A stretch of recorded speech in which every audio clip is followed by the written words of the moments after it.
আসসালামু আলাইকুম। ডক্টর ইউনূস তারেক রহমান বৈঠক হতে পারে লন্ডনে, এমন একটা খবর সেটা কালের কণ্ঠ থেকে পিক করেছে বিবিসি সেটি প্রকাশ করেছে।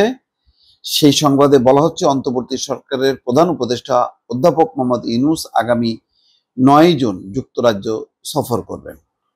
ওদিকে আবার সজীব ওয়াজেদ জয় নেতৃত্বে আওয়ামী লীগ নেতারা কর্মীরা ব্যাপক বিক্ষোভের আয়োজন করছে, সে খবরও আছে। আবার এই খবরটা আসলো যে ডক্টর মোহাম্মদ ইউনূসের সঙ্গে তারেক রহমানের বৈঠক হতে পারে। নাটকীয় অনেক কিছু হতে পারে এবং অস্বাভাবিক কোনো কিছু না। বিশেষ করে বিএনপি যেহেতু নির্বাচনের দাবি করে আসছে ধারাবাহিকভাবে এবং ডিসেম্বরের মধ্যেই, ফলে এরকম একটি পরিস্থিতিতে একটা ঐক্য হতে পারে। আবার কেউ কেউ মনে করেন যে ডক্টর মোহাম্মদ ইউনূস রাষ্ট্রপতি হিসেবে নির্বাচন করতে চান এবং সেটা একই সঙ্গে রাষ্ট্রপতি নির্বাচন এবং সংসদ নির্বাচন এটা হতে পারে। তো এরকম কোনো রাজনৈতিক যদি বিষয় থাকে তাহলে স্বাভাবিকভাবেই বিএনপির সমর্থন লাগবে, বিএনপির সমর্থন ছাড়া হবে না। এছাড়া অন্যান্য বিষয়ও হইতে পারে। তবে বৈঠক যে হবেই সেটা কিন্তু নিশ্চিত কোনো করে কেউ কোনো আভাস মেলেনি।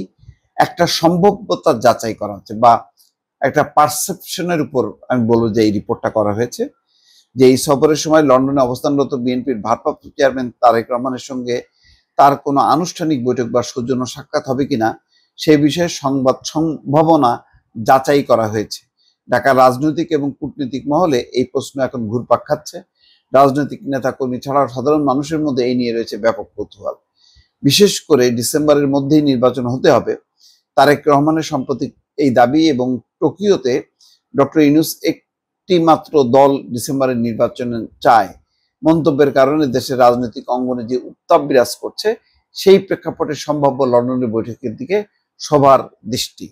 তবে ঢাকা বা লন্ডনের কোনো কূটনীতিক রাজনৈতিক সূত্রই এখনো এই বৈঠক চূড়ান্ত হওয়ার খবর দিতে পারেনি। এই সংবাদে প্রধান উপদেষ্টা এবং বিএনপির ভারপ্রাপ্ত চেয়ারম্যানের মধ্যকার প্রস্তাবিত বৈঠক আয়োজন নিয়ে যোগাযোগের সঙ্গে সংশ্লিষ্ট সূত্রের বরাত দিয়ে দুই নেতার মধ্যে লন্ডনে একটি বৈঠক আয়োজনের চেষ্টা চলছে বলে নিশ্চিত করা হয়েছে। হতে পারে, আমি যেটা বলছি যে একটা রাজনৈতিক পরিস্থিতি যদি ডক্টর মোহাম্মদ ইউনূস এবং তারেক রহমান বৈঠক করেন, এটা তো খুবই রাজনৈতিক সংকট। বিশেষ করে ফ্যাসিবাদ বিরোধী লড়াইয়ে এই দুই ব্যক্তি দুইজনই এফেক্টেড, দুইজনই আক্রান্ত, ফলে তাদের মধ্যে একটা রাজনৈতিক ঐক্যটা হয় স্বাভাবিক। যদি না হয় সেটাই বরং অস্বাভাবিক এবং সেটা একটা ভালো সুযোগ যে ডক্টর মোহাম্মদ ইউনূস যেহেতু লন্ডনে যাচ্ছেন, সুতরাং তিনি তারেক রহমানের সঙ্গে বৈঠক করতেই পারেন। সরকারের তরফে আনুষ্ঠানিক বা অনানুষ্ঠানিক যোগাযোগ অব্যাহত রয়েছে বলে উল্লেখ করা হয়েছে।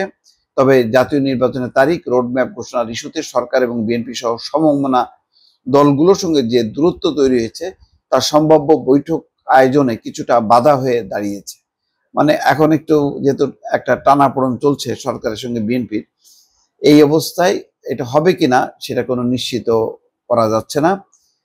এই সূত্রের বরাত দিয়ে সংবাদটিতে বলা হচ্ছে, সম্প্রতি প্রধান উপদেষ্টা ব্যাংকক সফরে ভারতীয় প্রধানমন্ত্রী নরেন্দ্র মোদীর সঙ্গে যে বৈঠক আয়োজনে ভূমিকা পালনকারী একজন উচ্চপদস্থ কর্মকর্তা ঈদের পরপরই লন্ডনে যাচ্ছেন বিএনপির ভারপ্রাপ্ত চেয়ারম্যানের সঙ্গে বৈঠকের আয়োজন চূড়ান্ত করতে। বিএনপি সহ অনেক দল চলতি বছরের ডিসেম্বরের মধ্যে জাতীয় নির্বাচন চাইছে। অন্তর্বর্তী সরকার আগে ডিসেম্বর থেকে আগামী জুনের মধ্যে নির্বাচন আয়োজনের কথা বললেও এই অবস্থানে কিছুটা পরিবর্তন এসছে। ডক্টর মোহাম্মদ ইউনূস সরকারের দায়িত্বশীল ব্যক্তিরা এখন আর ডিসেম্বরের কথা বলছেন না, আগামী বছর জুনের মধ্যে ভোটের কথা তারা বলছেন। নির্বাচনের পরিকল্পনা থেকে ডিসেম্বর খসিয়ে ফেলার বিষয়টি অবশ্য দলগুলোর নজর এড়ায়নি।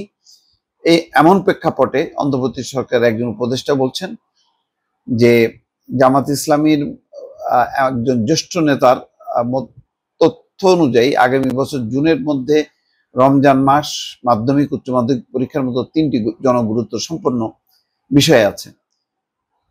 যাই হোক, এখন নির্বাচন নিয়ে হয়তো আলোচনা হইতেও পারে।